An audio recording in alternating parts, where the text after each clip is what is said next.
Hey guys, Peter here to do an album review. Today I'm here to tell you all about the latest from Green Carnation, Leaves of Yesteryear, out May 8th on Season of Mist. This album has 5 tracks, 44 minutes in length, and this the band's 6th full-length studio album.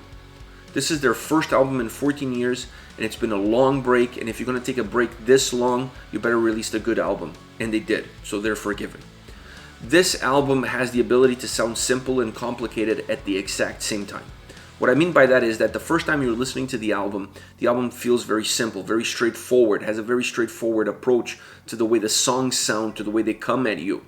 But the more you listen to the record, the more you realize that there's more to it, that it's not as simple as it first appears.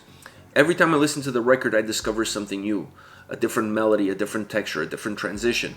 So this is a record that you re-engage yourself with every listening experience that you have. So it's almost like you're rediscovering the album every time you're listening to it. So that to me allows the album to be complicated but have a very simple approach to it. So these two worlds are kind of intertwined. You have this apparent simplicity and then this underlying complexity to the way the album is put together, to the way the sound of the record is put together. You have 5 very different tracks here. Each single song has its own DNA, has its own presence, its own structure, its own sound, its own approach. I like that. It's eclectic from that perspective. But having said that, the album is still very well connected. I don't feel like the album is necessarily connected from a sound perspective because it's eclectic from that perspective. I feel the album is connected from a growth perspective and from an emotional perspective.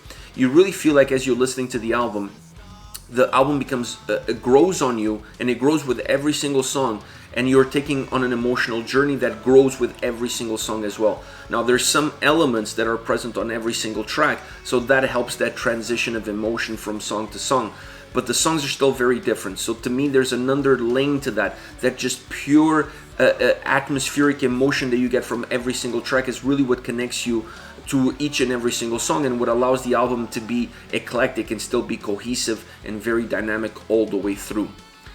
To me, there are 3 elements within that sound, within the ability to create that eclectic sound and still stay emotionally connected, that are really the driving forces behind this album. I believe they are the guitars, the keyboards, and the vocals. From a guitar's perspective, I love everything they've done, from the heavier riffs to the more elaborate solos to the incredible melodies, using acoustic guitar. Everything that they've thrown at us on this record works from a guitar perspective. It allows the album to feel like it's going everywhere and still stay very grounded at the same time. I love that. It allows them to expand their sound, to really be creative and not put any borders on how they want their guitars to sound and where they want their songs to go as far as the guitars are concerned. The keyboards is the other element. I really feel like these 3 elements are really the driving forces of the record, not necessarily all of them at the same time. I think they alternate themselves between tracks, sometimes within each track, but I really love what they did with the keyboards. They really offer 2 different spectrums. You get melody out of the keyboards and you get atmospheric elements out of the keyboards. Sometimes you get them both together and sometimes you get them separated. I love that aspect of it because you don't just use the keyboards just to add melody to the tracks, to add symphonic elements to the tracks. They do that as well, but they also use them to add atmosphere, to add presence, to add emotion to the way the songs sound. And knowing exactly when going with one and going with the other is really what sets the songs apart. So you're using the same element on every single song, but using them in a different way that achieves a different goal. Like I said, the last one is the vocals. I love the vocals on the record. I love what they've done with the vocals. They're very good, very incredibly delivered, and to me they also take a little bit of the temperature of the song, knowing exactly what it calls for. In some songs you see a very slight change from the way the tone of the vocals are on the verses versus the way the tone of the vocals are on the chorus. That slight change is enough to change the atmosphere of the track, to change the emotion of the track, to change the intensity of the track. So I like the fact that they had one style of vocals throughout, but the way they use those vocals, the way they approach the delivery of the vocals changes ever so slightly here and there, enough to change the dynamics of the song. I also like the fact that they use quite a bit of backing vocals, and that adds layers to the overall vocals. It brings a little bit more sound to the table. It makes the vocals sometimes feel a lot more darker, a lot more melancholic, and at times feel a lot more intensive, a lot more aggressive. So by using, like I said, the same elements, but using it in a different way, they achieve different results. They did this with every single element on the record, either be the guitars, the keyboards, or the vocals. Overall, the album, in my opinion, really feels like the work of all band members. When you listen to this record, you could really feel where everybody had a piece to play, where everybody put a little bit of their own DNA in order to create this record. That, to me, really comes across in the overall sound and the overall quality that this album has to offer. This is not the work of one or two members where everybody else kind of just tagged along. This really feels a team effort as far as this record is concerned. I've discovered the band through this album. I had never heard of the band before, and that's on me. That's my mistake. But I've discovered the band with this album, and I feel like my life is better for it, because this album was absolutely magnificent. I cannot get enough of it. It really transcends itself. The sound really transports you. And to me, this album has all the elements that I want on a great record, and therefore, this is a great record. As far as songs are concerned, I picked 3 tracks that I feel like offer a little bit of something different that will give you a better idea of how the overall album sounds and feels like. Starting off with Sentinels, which is the second track on the album.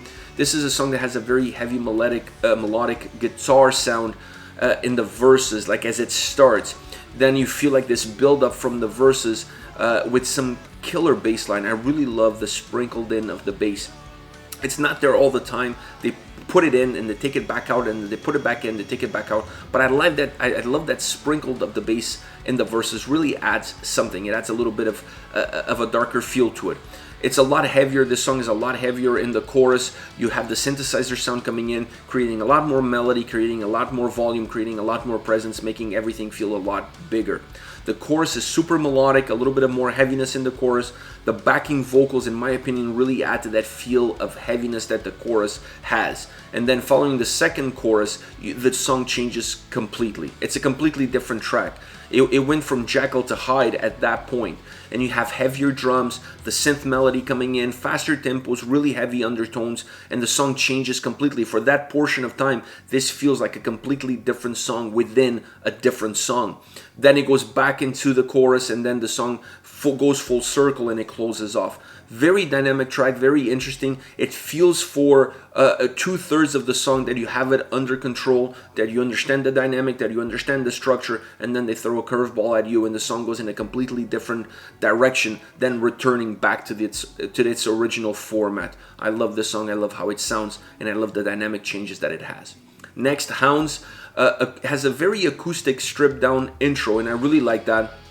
I like that slow build up that the song has. The intensity really increases, the heavy drums as well with the heavy guitars. It's just a song that feels like it's always gaining momentum, that it's really gaining intensity. The chorus sees an increase in volume overall and in sound. Once again, they use backing vocals to add some darkness, to add some volume, to add some presence to the chorus. The verses at points are almost feeling psychedelic, and I really feel that from the melody that the synthesizer have. The way the melody comes in the chorus almost makes the song feel slightly psychedelic at that time. The chorus is very robust. It's really the heartbeat of the song.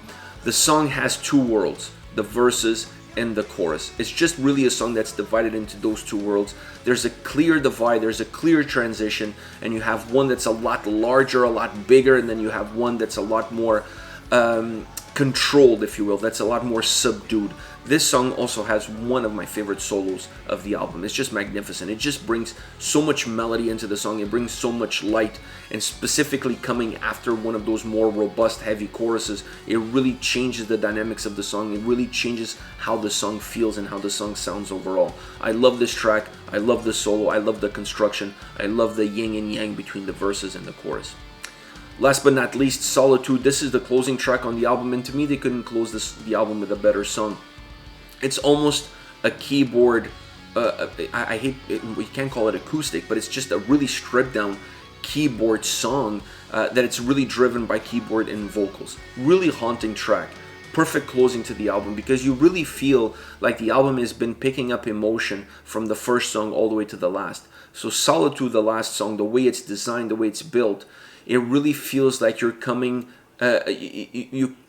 you're coming to a point where there's a closure. You really have to come to terms with where you are on this record. So I feel like this way of closing the album with a song that's not heavy, that in my opinion is very haunting, is very dark, has a lot of darkness built into it, very melancholic. The keyboard melody is very melancholic, very stripped down, it's very subdued.